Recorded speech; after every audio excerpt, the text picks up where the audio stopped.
Hello दोस्तों, कैसे हो आप सब। आज हम डिस्कस करेंगे, टॉपिक है मटेरियल कॉस्ट। कॉस्ट अकाउंटिंग, आप किसी भी लेवल पे कॉस्ट अकाउंटिंग की पढ़ाई करें वहाँ पर ज़रूर टॉपिक आता है मटेरियल कॉस्ट। तो आज हम इसके ऊपर डिस्कशन करेंगे। देखो मटेरियल क्या होता है, पहले मटेरियल का मतलब समझ लेते हैं। एनी कमोडिटी और any item used in the production process is known as material. मतलब कोई भी आइटम या कोई भी कमोडिटी जो आप प्रोडक्शन प्रोसेस या मैन्युफैक्चरिंग प्रोसेस में यूज़ करें उसे मटेरियल बोलते हैं। मटेरियल दो टाइप का होता है, एक को बोलते हैं डायरेक्ट मटेरियल, एक को बोलते हैं इनडायरेक्ट मटेरियल। इसके बारे में मैं वीडियो के आगे पार्ट में जाके बताऊंगा इनमें कि मटेरियल डायरेक्ट मटेरियल क्या होता है, इनडायरेक्ट क्या होता है, दोनों में डिफरेंस भी बताऊंगा। पहले आप एक चीज़ समझ लो, मटेरियल जो होता है इन्वेंट्री से बिल्कुल अलग होता है। आपने वर्ड सुना होगा इन्वेंट्री। इन्वेंट्री के अंदर तीन चीज़ें इंक्लूड होती हैं, मतलब इन्वेंट्री के अंदर तीन आइटम इंक्लूड होते हैं। एक होता है मटेरियल, एक होता है वर्क इन प्रोग्रेस, एक होता है फिनिश गुड्स। मतलब मटेरियल समझ आ गया आपको। मटेरियल का मतलब यहाँ पर रॉ मटेरियल से है। Material is a part of inventory, इसका मतलब इन्वेंट्री ब्रॉडर कंसेप्ट हुआ देन मटेरियल। फिर से वर्क इन प्रोग्रेस क्या है, जैसे फॉर एग्जांपल आप फर्नीचर का प्रोडक्शन, जैसे फॉर एग्जांपल आप फर्नीचर बना रहे हो, उसमें लकड़ी यूज़ कर रहे हो, लकड़ी आपके लिए मटेरियल हो गया। मगर आपने लकड़ी काटी, उससे ट्रांसफॉर्म करना शुरू करा फर्नीचर में, बट फर्नीचर अभी तक आपका पूरे 100% तैयार नहीं हुआ, 50% या 60% आपका रेडी हो चुका है, तो उसको हम वर्क इन प्रोग्रेस बोलेंगे। और फिनिश गुड्स जो बिल्कुल रेडी हो चुका है, अवेलेबल फॉर सेल, कंज्यूमर जब तक नहीं आए, जब तक डिमांड ना आए, जब तक आपको अपने पास रखना पड़ेगा उसको गोडाउन के अंदर, तो उसको हम फिनिश गुड बोलते हैं। तो मटेरियल डिफरेंट होता है इन्वेंट्री से। इन्वेंट्री ब्रॉडर टर्म है देन मटेरियल। तो हम इन्वेंट्री के बारे में डिस्कस नहीं करेंगे, यहाँ पे डिस्कशन करेंगे मटेरियल। ठीक है, चलिए शुरू करते हैं।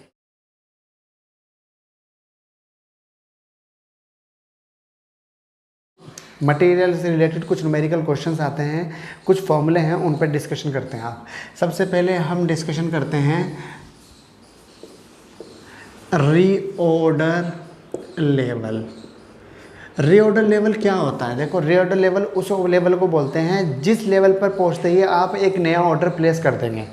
मतलब आपको एक रीऑर्डर लेवल मेंशन करना पड़ेगा, आपको एक लेवल ऑफ मटेरियल डिसाइड करना पड़ेगा। जब मटेरियल आपका कंज्यूम होते होते उस लेवल पर पहुंच जाएगा, दोबारा समझो, रीऑर्डर लेवल क्या होता है? मैनेजमेंट को अपने मटेरियल का एक ना लेवल डिसाइड करना पड़ता है। जब मटेरियल ख़त्म होने लगता है और उस लेवल पे पहुंच जाता है तो हम ना नया ऑर्डर प्लेस कर देते हैं। जब तक डिलीवरी आएगी, जो बचा हुआ मटेरियल है हम यूज़ करेंगे, और फिर डिलीवरी आएगी तो हमारे पास फिर से मटेरियल इंक्रीज़ हो जाएगा, मतलब मटेरियल माल बढ़ जाएगा हमारे पास, फिर उसमें से कंज्यूम करना शुरू करेंगे। तो इस लेवल को रीऑर्डर लेवल बोलते हैं। रीऑर्डर लेवल डिसाइड कैसे होता है ज़रा समझो। इसका एक फॉर्मूला है, मैक्सिमम कंजम्पशन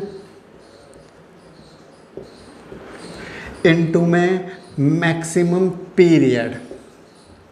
कैसा period? Maximum period to take fresh delivery. मतलब एक क्वेश्चन से समझते हैं, ज़रा ध्यान से समझो आप। आपका कंजम्पशन है, कंजम्पशन डेज में है, पर डे। कभी होता है आपका कंजम्पशन 40 यूनिट, कभी होता है 60 यूनिट, कभी होता है 50। तो ये आपका मिनिमम हुआ और ये आपका मैक्सिमम हुआ। तो कंजम्पशन आपका डेज में मिनिमम मैक्सिमम की गिवन है। Period to take fresh delivery, जब तक आपकी डिलीवरी आने में कितना समय लगता है? Period to take fresh delivery 2 से 4 दिन। 2 दिन में भी डिलीवरी आ सकती है, 3 दिन में भी, 4 दिन में भी। तो मिनिमम हो गया, ये आपका मैक्सिमम हो गया। अब आप ज़रा फॉर्मूले में देखो क्या लिखा है फॉर्मूले में। मैक्सिमम कंजम्पशन कितना है? 60 यूनिट्स में है ये, और ये भी डेज में है। और आपका मैक्सिमम पीरियड कितना है? 4, दोनों का मल्टीप्लाई करो, 240, 6 चौक 24, 240 यूनिट्स आपका रीऑर्डर लेवल हुआ। रीऑर्डर लेवल डिसाइड करना पड़ेगा आपको 240 यूनिट्स। ठीक है, आपको ये समझ आ गया? ठीक है, आगे बढ़ते हैं।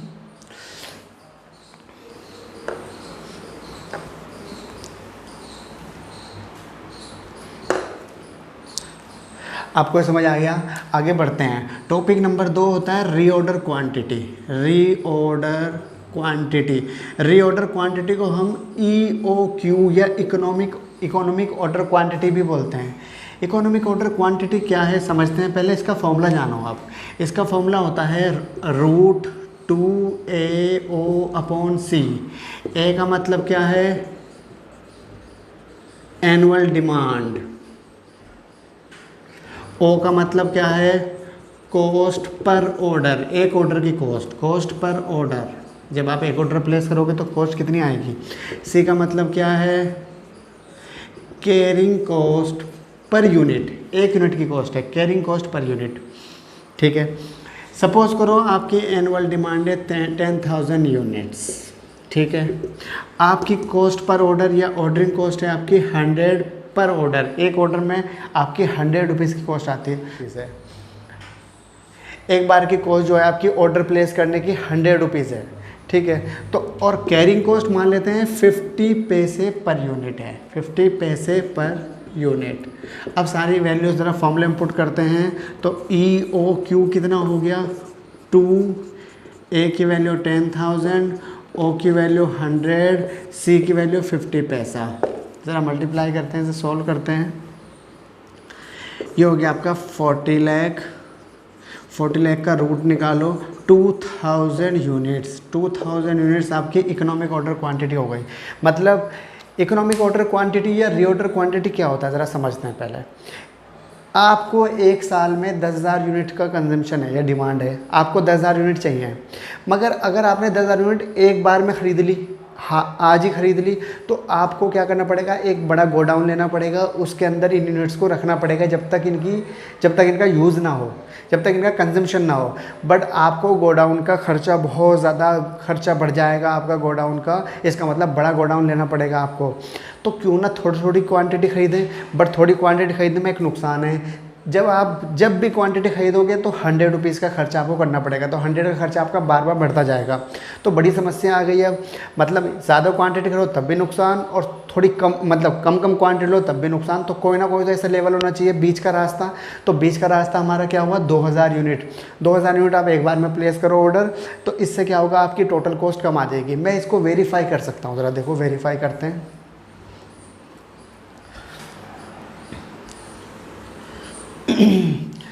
एक बात तो आप समझ लो, 2000 यूनिट आप एट ए टाइम एक बार में ख़रीदोगे तो आपको पूरे साल में कितने ऑर्डर बनेंगे, नंबर ऑफ़ ऑर्डर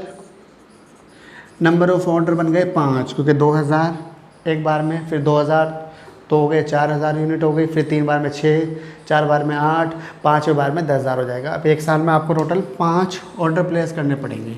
ज़रा देखो वेरिफिकेशन करते हैं इसका। Verification, total ordering cost, total ordering cost पता करते हैं। एक बार में आपको कितना, मतलब टोटल कितने ऑर्डर प्लेस करने पड़े, 5। एक ऑर्डर का खर्चा कितना था, 100 रुपये। 500 रुपये आपके टोटल ऑर्डरिंग कॉस्ट हो गए।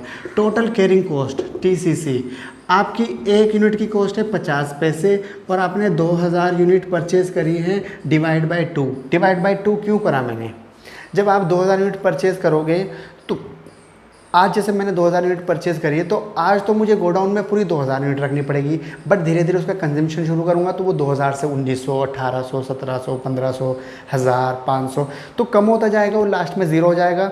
तो इसका मतलब ये है कि 2000 यूनिट में तो मुझे चार्ज रेंट नहीं देना, या स्टोरेज कॉस्ट नहीं देनी, कैरिंग कॉस्ट नहीं देनी, ये तो कम होती जा रही है।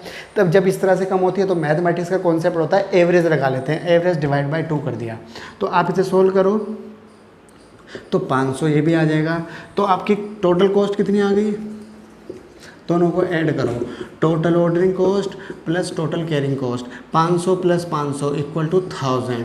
मतलब अगर आप एक बार में 2000 यूनिट का ऑर्डर प्लेस करोगे तो आपकी कॉस्ट आएगी, एनुअल कॉस्ट 1000। अच्छा सपोज करते हैं,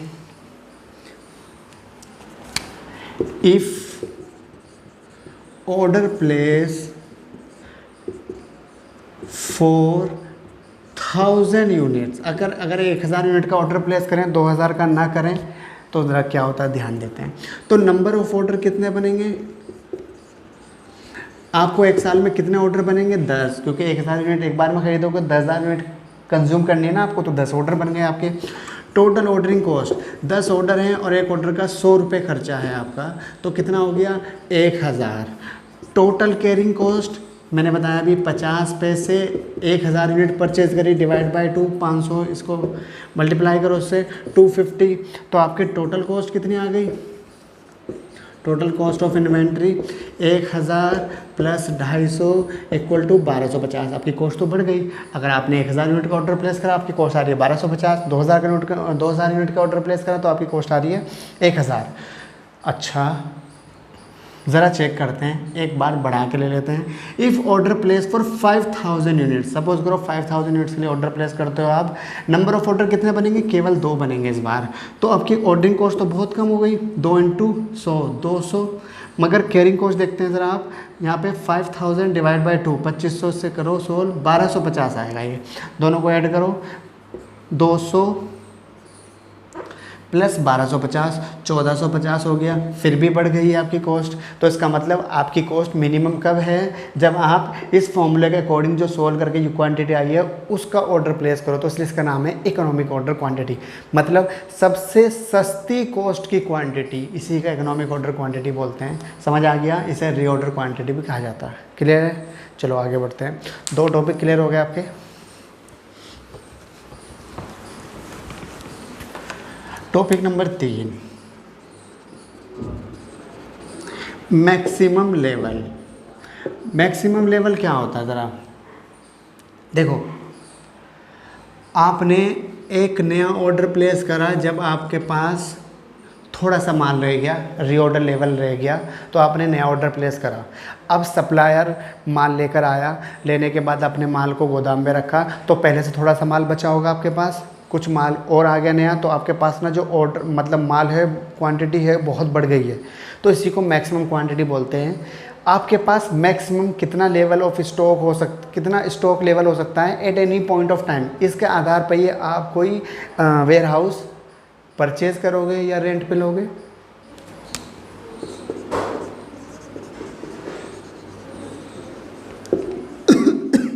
मैक्सिमम लेवल, मैक्सिमम लेवल मैंने बता दिया आपको क्या होता है। मैक्सिमम लेवल का फॉर्मूला समझते हैं पहले। मैक्सिमम लेवल का फॉर्मूला होता है reorder level plus EOQ minus करना है आपको क्या, मिनिमम कंजम्पशन इनटू में मिनिमम पीरियड। आपको ये फॉर्मूला अप्लाई करना है। जैसे फॉर एग्जांपल ये क्वेश्चन है हमारे पास, इसका पहले आप रीऑर्डर लेवल निकालो। रीऑर्डर लेवल क्या फॉर्मूला कहता है, maximum consumption 60, maximum period 4, 240 units. अब आपको मैक्सिमम लेवल निकालना है। क्या कहता है रीऑर्डर लेवल, मतलब 240 plus EOQ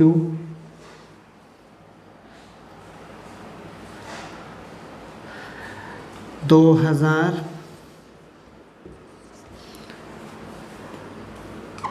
minus minimum consumption, minus minimum consumption. Minimum consumption कितना है 40 × 2, तो कितना आएगा, सोल्व करो ज़रा से, 2240 माइनस 80, तो कितना आएगा आपका ये 2160 यूनिट्स। समझ आ गया आपको? ये था आपका मैक्सिमम लेवल। ठीक है, ठीक है, आगे बढ़ते हैं। इसके बाद जो अगला टॉपिक आता है वह है minimum level, minimum stock level भी बोल सकते हो आप, मिनिमम लेवल। तो क्या है इसका फॉर्मूला, पहले इसका फॉर्मूला समझते हैं आप। रीऑर्डर लेवल माइनस, इसमें प्लस नहीं करना आपको EOQ, reorder level minus average consumption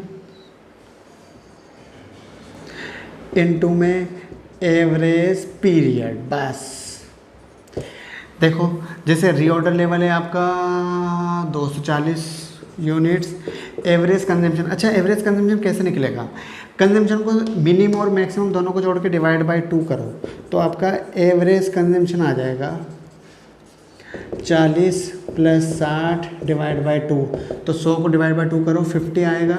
और इस तरह से एवरेज पीरियड निकालो, 2 + 4 डिवाइड बाय 2, तो एवरेज पीरियड आ रहा है आपका 2 + 4 डिवाइड बाय 2 मतलब 3। तो 50 × 3 150, इसमें से 150 माइनस करो 90 यूनिट्स। ये आपका मिनिमम लेवल हुआ। ठीक है, यहाँ तक कंप्लीट है। मैंने क्या बताया आपको? Reorder level, reorder quantity, maximum level, minimum level. एक और होता है एवरेज स्टॉक लेवल। इसके दो फॉर्मूले हैं। एक तो फॉर्मूला कहता है मैक्सिमम लेवल और मिनिमम लेवल को जोड़ के डिवाइड बाय 2 कर दो, ठीक है। एक फॉर्मूला कहता है आपका कि मिनिमम लेवल ले लो और उसमें प्लस कर दो EOQ और डिवाइड बाय 2 कर दो। दोनों फॉर्मूले से आप जो अच्छा लगे उससे निकालो, बात एक ही रहेगी। आंसर अलग आ सकता है बट दोनों सही हैं, ठीक है। समझ आ गया आपको? चलिए एक क्वेश्चन से क्लियर करते हैं सारे टॉपिक्स को।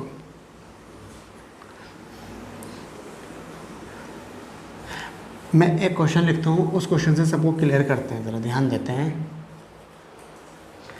चलिए एक क्वेश्चन से इसको क्लियर करते हैं। अब एक क्वेश्चन मैं बुक से लेता हूँ और आपको समझाता हूँ ये डिफरेंट स्टॉक लेवल कैसे निकालेंगे। मगर पहले आप आगे बढ़ने से पहले एक चीज़ समझ लो। आप एक चीज़ समझ लो कि मैंने बताया था अभी मटेरियल 2 टाइप का होता है। मटेरियल जो होता है 2 टाइप का होता है। एक को बोलते हैं डायरेक्ट मटेरियल, एक को बोलते हैं इनडायरेक्ट मटेरियल। आप पहले एक चीज़ समझो, एलिमेंट ऑफ कॉस्ट समझो। एलिमेंट ऑफ कॉस्ट 3 होते हैं। Number 1 material, number 2 labour, number 3 overhead. Overhead के अंदर 3 चीज़ें इंक्लूड होती हैं, 3 आइटम इंक्लूड होते हैं। इनडायरेक्ट मटेरियल, इनडायरेक्ट लेबर और इनडायरेक्ट एक्सपेंस। ज़रा समझो, यहाँ पे मटेरियल का मतलब डायरेक्ट मटेरियल से है। पहले डायरेक्ट मटेरियल और इनडायरेक्ट मटेरियल का मतलब समझते हैं। डायरेक्ट मटेरियल हम उस मटेरियल को कहते हैं, those material which can be easily identified और मेजरेबल विद द आइटम। जब कोई मटेरियल किसी प्रोडक्ट के साथ ईजीली आइडेंटिफाई किया जाता है या उसे मेज़र किया जाता है, जो कि किसी प्रोडक्ट का अनडिवाइडेड पार्ट होता है, तो हम उसको डायरेक्ट मटेरियल बोलते हैं। जैसे आप फर्नीचर बना रहे हो और फर्नीचर बनाने में लकड़ी का यूज़ डायरेक्ट मटेरियल कहलाएगा। जैसे आप मोबाइल फ़ोन के अंदर आपके मोबाइल फ़ोन की बैटरी, मोबाइल फ़ोन का इसकी डिस्प्ले, ये डायरेक्ट मटेरियल है। इनडायरेक्ट मटेरियल जो किसी प्रोडक्ट के साथ इजीली आइडेंटिफाई नहीं किया जा सकता, ठीक है, उसे इनडायरेक्ट मटेरियल कहते हैं। जैसे फर्नीचर बनाने में जो आपने नेल्स और नट बोल्ट यूज़ करे हैं वो इनडायरेक्ट मटेरियल हुआ। पहला डिफरेंस समझ आया आपको? मतलब डायरेक्ट मटेरियल इजीली आइडेंटिफाई किया जाता है किसी प्रोडक्ट के साथ, और इनडायरेक्ट मटेरियल इजीली आइडेंटिफाई नहीं किया जा सकता किसी प्रोडक्ट के साथ। दूसरा डिफरेंस, डायरेक्ट मटेरियल जो होता है वो एलिमेंट ऑफ कॉस्ट में सेपरेट आइटम होता है या सेपरेट हेड होता है मटेरियल के नाम से, जबकि इनडायरेक्ट मटेरियल जो होता है वो ओवरहेड का पार्ट होता है। 2 डिफरेंस हो गए। तीसरे डिफरेंस में आप एक एग्जांपल डाल दो। जैसे मैंने एग्जांपल बता दिया, would use in making of furniture क्या है आपका डायरेक्ट मटेरियल है, नेल्स और नट बोल्ट जो है आपके इनडायरेक्ट मटेरियल, और बाकी और कोई एग्जाम्पल भी आप ले सकते हो, ठीक है। इनडायरेक्ट मटेरियल और डायरेक्ट मटेरियल में आपको डिफरेंस समझ आ गया होगा। एक क्वेश्चन करते हैं अब, जो डिफरेंट कॉन्सेप्ट आपको समझाएगा क्वेश्चन।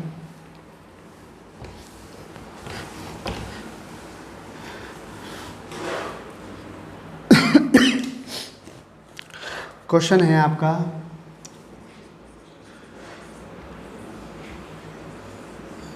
यूजेज है आपका 150 और 450। ये आपका मिनिमम है और ये आपका मैक्सिमम है पर डे, ठीक है। उसके बाद है आपका नॉर्मल भी दिया आपको, नॉर्मल को एवरेज ही बोलते हैं। नॉर्मल दिया है क्वेश्चन में,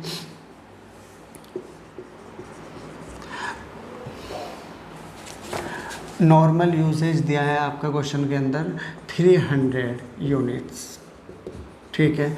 उसके बाद दिया है रीऑर्डर पीरियड, रीऑर्डर पीरियड है 3 to 5 डेज। और आपको ईओ की क्वेश्चन में गिवन है कितना, 1800 यूनिट्स, ठीक है। क्वेश्चन में बोला है कैलकुलेट वेरियस स्टॉक लेवल्स, मतलब आपको स्टॉक लेवल निकालने हैं अलग अलग, सब कैलकुलेट करने हैं। ध्यान देते हैं पहले। नंबर 1 आपको सबसे पहले निकालना है रीऑर्डर लेवल।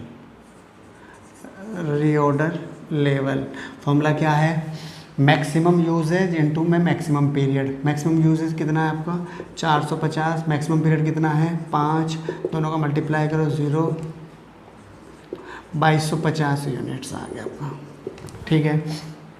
दूसरा यो क्यों आपको क्वेश्चन में गिवन है, उससे निकालना नहीं है। दूसरा निकालना है हमें मैक्सिमम लेवल, मैक्सिमम लेवल। इसका फॉर्मूला क्या था, reorder level plus EOQ minus क्या, मिनिमम यूजेज इनटू में minimum period. Reorder level 2250 units plus EOQ 1800, minimum usage, minimum कितना है आपका यूजेज 150 और मिनिमम पीरियड कितना है 3, तो 2250 और 18 जोड़ोगे 40, 50 हो गया, माइनस करो, माइनस करोगे आप 450, तो कितना बचेगा आपका 3600 यूनिट्स, ठीक है। नंबर 3 है आपका मिनिमम स्टॉक लेवल या मिनिमम लेवल, क्या बोलते हैं, इसका फॉर्मूला क्या था, reorder level minus average usage, consumption भी कह सकते हैं, इनटू में एवरेज पीरियड। रीऑर्डर लेवल कितना है, रीऑर्डर लेवल है 2250, एवरेज यूजेज क्वेश्चन में गिवन है 300, एवरेज पीरियड दोनों को जोड़ के डिवाइड बाय 2 कर दो, 5 3 8 4 आएगा, 4 3 12, 1200 माइनस कर दो इसमें से 1050 यूनिट्स, ठीक है। एक आंसर आपका ये रहा, एक आंसर आपका ये रहा, एक आंसर आपका ये रहा, एक रह गया है आपका, उसे मैं यहाँ पे सोल्व करता हूँ। एवरेज स्टॉक लेवल, क्या फॉर्मूला था, मिनिमम को मैक्सिमम के साथ जोड़ो डिवाइड बाय 2, मिनिमम 1050, मैक्सिमम 3600, दोनों को जोड़ो 1050 प्लस 3600 डिवाइड बाय 2, 4650 को 2 से डिवाइड कर दो आप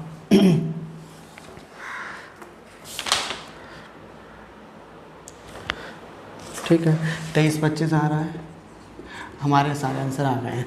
दोस्तों आपको आज ये टॉपिक समझ आ गए होंगे। मैंने आज आपको डिफरेंट कॉन्सेप्ट बताए हैं आपको मटेरियल के, मटेरियल कॉस्ट के।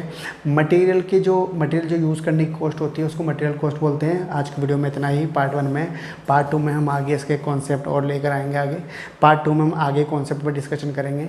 आज की वीडियो में इतना ही, बाय बाय।